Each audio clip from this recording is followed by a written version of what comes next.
Parshas Tazria-Metzora of this week is extremely lengthy and detailed, and seemingly describing a condition of tzaras which is not so relevant to us today. And yet, about the Torah, Chazal tell us, hafoich bo, dekula bo, every single detail in the Torah has layers upon layers of meaning and instruction for us. And what I'd like to do today is to have a look at one single letter which appears in Parshas Metzora, a single letter, not even a word, just one letter, which is understood by Chazal in a particular way. And let's have a look at it from three different perspectives. Each one of these perspectives has a very important lesson to teach us, and in general, to give us a new appreciation of the depth and the profound nature of the Torah itself. We learn Torah, Ke'em Chayenu V'Arech Yomeinu, and within it we find every aspect of life which we need to derive from it.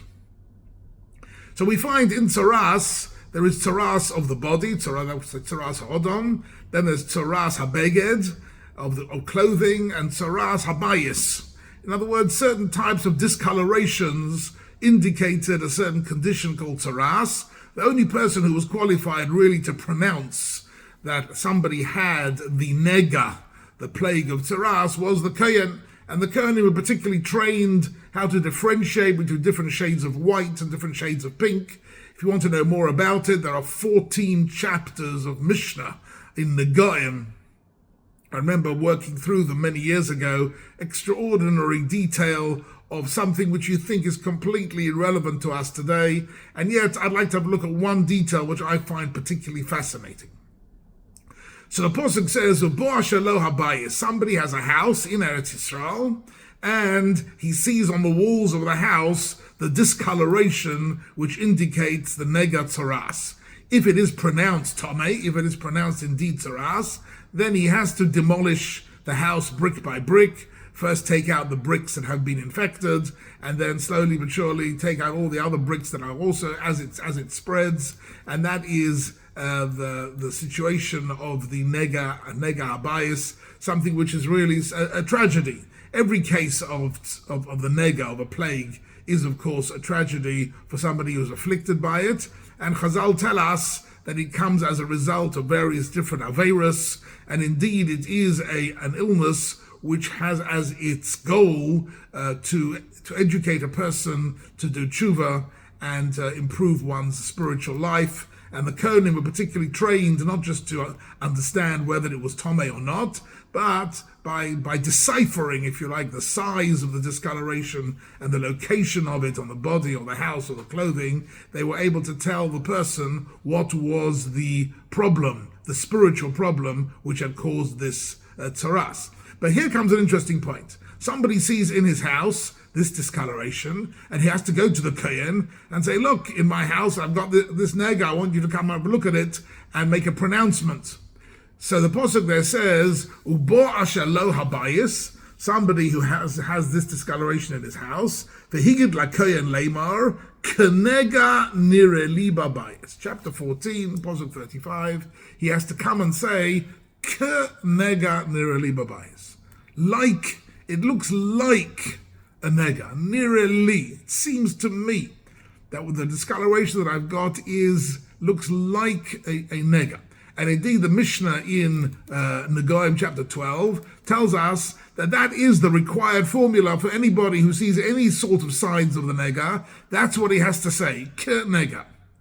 Says Rashi, even if he's a Talmud Chacham, and he's a world expert in Maseches Negaim, and he knows exactly what discoloration is nega and isn't, and he knows for sure that it's a nega, he's not allowed to say nega niraliba. He's not allowed to say, I know I have the plague.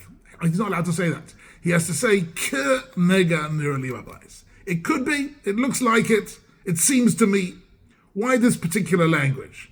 So I'd like to have a look at three different angles on this in Chazal, which I find very fascinating. The first is based on Rashi. Rashi says specifically, even if he's a Talmud Chacham, he has to express himself in this way, which is which is a sign. So Rashi doesn't use this term, but the Rabbi Yoel Mizrahi and other Meforshim Rashi say that the idea behind this is it's supposed to be a sign of Derech Eretz. You're speaking to a Kohen. You don't have the right to pronounce whether it's Tomei or not. And you're speaking to the Kohen. You should speak with deference. We'll speak with anova, not with arrogance, not with certainty, but express oneself.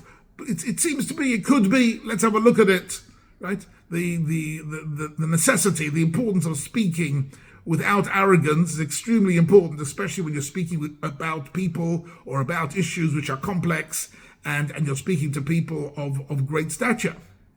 I remember in the shiurim of Rosh Shlomo Zalman Auerbach, Zecher Devracha, one of the things that he always got upset if somebody said, I've got a kasha on the Rambam, or I've got a kasha on Rashi. He wouldn't let us express ourselves in that way. He would say, I promise you don't have a kasha on Rashi. You might have a tzorich iyun. Don't say you've got a kasha. Say you've got a tzorich iyun. Tzorich iyun means something that needs closer examination. Something which doesn't appear to be right and needs to be looked at more closely. The way we express ourselves when dealing with issues of importance and speaking to people of authority is extremely important. To speak with anova and with derech eretz, and that's what Nega Formula is a whole seminar in derech eretz and anova. Now this is true in general, important, but particularly when it comes to tzaras, because the Gemara in Erechin Tezayin says that one of the main reasons which caused tzaras was what Chazal call gasus ruach. Gasut ruach means arrogance.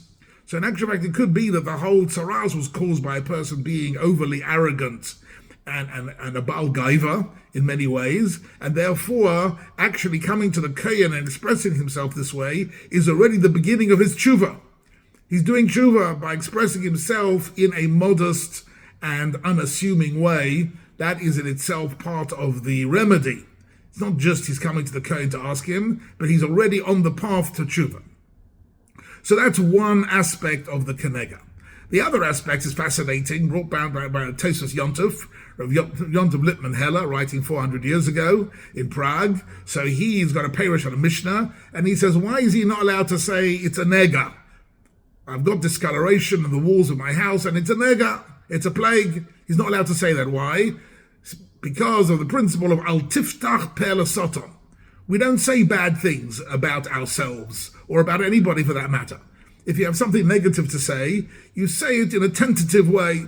You say, maybe, ulai, it seems to me there's a problem here. Let's have a closer look at it. Don't make negative pronouncements about oneself. And in halacha as well, there's a principle of ein odom meisim atzmai rosha. You can't come to Bezdin and say, I'm a rosha, I confess I've done an avera. Bezdin don't take confessions. So the whole idea of saying kenega is being cautious how we express ourselves on negative matters, not to make negative pronouncements about anybody, and even about oneself. Al tiftach per lesoton. Don't label oneself to say, I'm bad at this or I'm no good at that, because that in itself is a wrong way of speaking about oneself. That's the Tosfos Yontov, which I find also a very, very interesting limud. The third one is also very fascinating, and that brings us back to a medrash that Rashi says at the very beginning of Nega Habayis in Parshas Metzora. So he says that actually the pasuk says the nosati nega. So the Torah uses the word nosati, which is the language of matana, says Rashi. Ki'ilu that the HaKadosh Baruch Hu has given us this nega tzaras as a gift. Why is it a gift?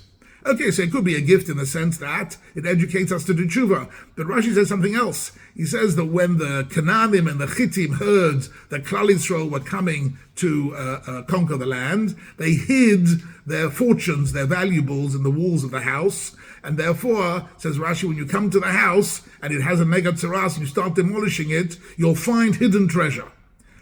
Now the truth is, it's very interesting. I don't think we find actually ever in Tanakh and Sefer Yeshua that they found hidden treasure, but that's not the point. The Medrash is telling us something much more profound.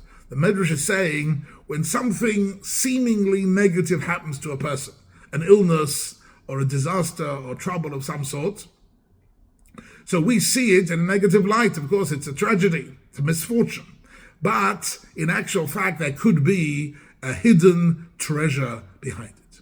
In some sense of the word, in some sense, there could be something going on here which only HaKadosh Baruch Hu knows about, which is a blessing. Which is a blessing for you. You think that demolishing your house is a misfortune. In actual fact, says Rashi, there could be a buried treasure in it from the Canaanim and the Chittim.